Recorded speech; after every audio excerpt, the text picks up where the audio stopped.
Capítulo 10. El encuentro.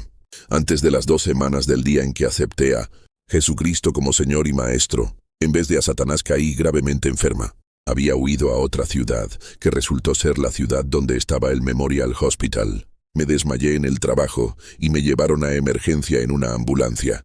Yo no conocía a ningún médico allí, así que entré como paciente externa, lo que quiere decir que me pusieron en manos del interno de guardia aquella noche. Estaba desesperadamente enferma, con grandes dolores, sola y acobardada. Fue en ese estado, acostada sobre una incómoda camilla, que Rebeca entró en mi vida.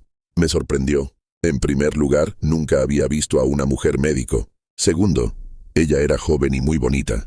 Pero sobre todo, irradiaba algo que no podía definir, pero que percibía definidamente. Los demonios en mí lo sentían también, y no les gustaba para nada.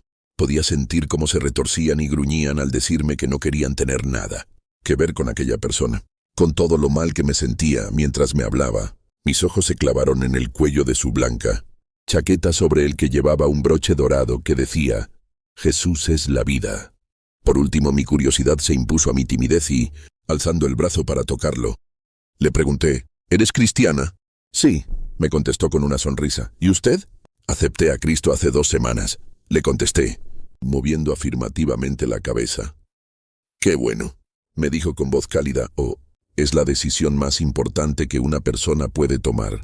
Entonces, por segunda vez, escuché una cálida y suave voz que en mi fuero interno me dijo, «Escucha bien a esta joven, que es sierva mía, y te va a enseñar muchas cosas que tienes que saber». Ya me daba cuenta que era la voz del Señor, pero yo estaba demasiado asustada y vacilante para creerlo del todo. Habrían de pasar muchos meses antes de que llegara a confiar plenamente en el Señor y en Rebeca. Rebeca me dio ingreso en el hospital aquella noche. A la siguiente mañana, para desencanto mío, me enteré de que no iba a ser mi doctora. Me asignaron a un joven que no me gustó para nada. Debo decir que era algo recíproco. No creía que yo tuviera dolor y ni siquiera que estuviera enferma. Pasé muchos días y muchas noches en dolor y lágrimas por la falta de atención de aquel joven. Al segundo día de mi ingreso, Rebeca regresó a conversar. Trajo consigo una Biblia que puso en mis manos. Me asombró otra vez. Los médicos no andan regalando Biblias a sus pacientes. Que yo supiera. Pero no solo me regaló una Biblia, sino que me dijo lo que debía leer y oró conmigo. Lo primero que me mandó a leer fue el libro de Santiago. Al leerlo me enojé porque me acicateaba la conciencia. A los demonios no les gustaba tampoco. Estábamos de mal humor cuando volvió al siguiente día. Tan enojada estaba que le tiré la Biblia. Ella la evadió, la recogió y riéndose me dijo, «¿Qué le pasa? ¿Será que Dios le tocó donde le duele? Mire, esto es lo que tiene que leer ahora». Los demonios y yo estábamos furiosos de que nuestra ira no pareciera afectarla. Aquella fue la primera de las muchas sesiones que tuvimos con Rebeca para leer la Biblia.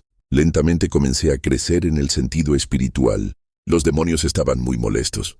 Desde entonces casi siempre interferían y le hablaban a Rebeca en vez de hacerlo yo. Eran poco corteses, pues trataban de alejarla de mí. Todos los días pensaba que no la iba a volver a ver, pero siempre volvía. Cuando conocí a Elaine, ni por la cabeza me pasaba que estuviera involucrada en el satanismo. Le compré una Biblia a instancias del Señor. No me daba cuenta que hablaba más con los demonios que habitaban en ella que con ella misma. Era odiosa, o mejor dicho, los demonios lo eran.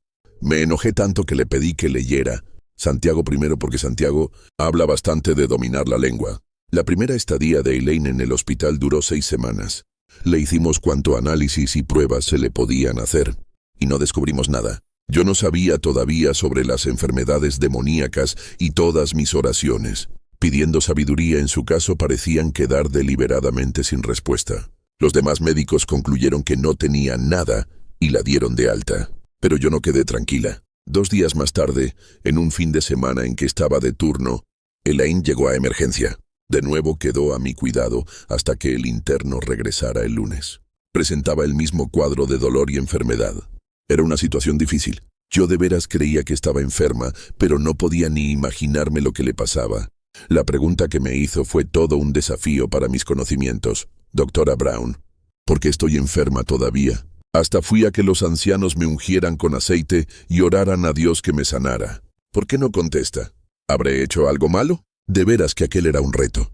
No solo desconocía lo que le sucedía a su cuerpo, sino que el Señor había decidido permanecer en extraño silencio a pesar de las muchas oraciones en que le pedía su dirección. Le respondía a Elaine que no sabía por qué el Señor no había querido sanarla, pero que estaba segura de que lo hacía con algún propósito.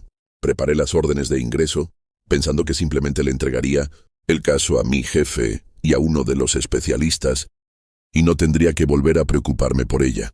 Sin embargo, hasta este segundo ingreso bajo el cuidado de Rebeca, yo había estado relativamente a salvo en el hospital.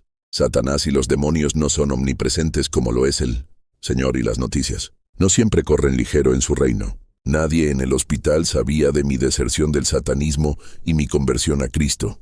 Pero esta vez la cosa fue diferente.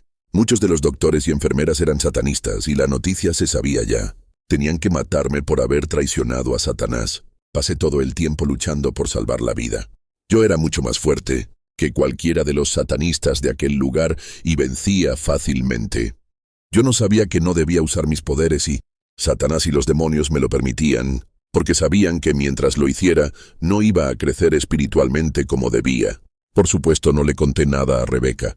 No confiaba en ella todavía, pero era tan diferente de los demás médicos que había encontrado que decidí hacerla mi doctora. Cuando al siguiente día el especialista vino a verme, lo reconocí inmediatamente. Era uno de los satanistas de mayor jerarquía en la localidad. Nunca me había agradado. Deliberadamente busqué pelea con él y mis demonios lo derrotaron completamente. Después de aquella primera batalla, quedó tan herido físicamente que por 3 días no pudo ir a trabajar al hospital. A la semana ya había logrado que me odiara y temiera, tanto que no quiso volver a verme, que era precisamente lo que yo deseaba. El interno era otra cosa. No era satanista, pero tampoco era cristiano. Yo no le caía bien, pero se veía compelido por las reglas de su entrenamiento a ocuparse de mí. Lo hice sufrir tanto a él como él me hizo sufrir a mí. Me proyecté astralmente hasta su apartamento y escribí en sus paredes mensajes poco corteses con un marcador negro y firmé con mi nombre debajo. Cuando siempre ganaba, de nuevo le pedía que pusiera en mi corazón un poco de su amor por Elaine y regresaba a visitarla al siguiente día. Finalmente, como a las 3 semanas, decidí atacar a fondo. Pasé el fin de semana en oración y ayuno pidiendo que el Señor me diera la clave del problema de Elaine.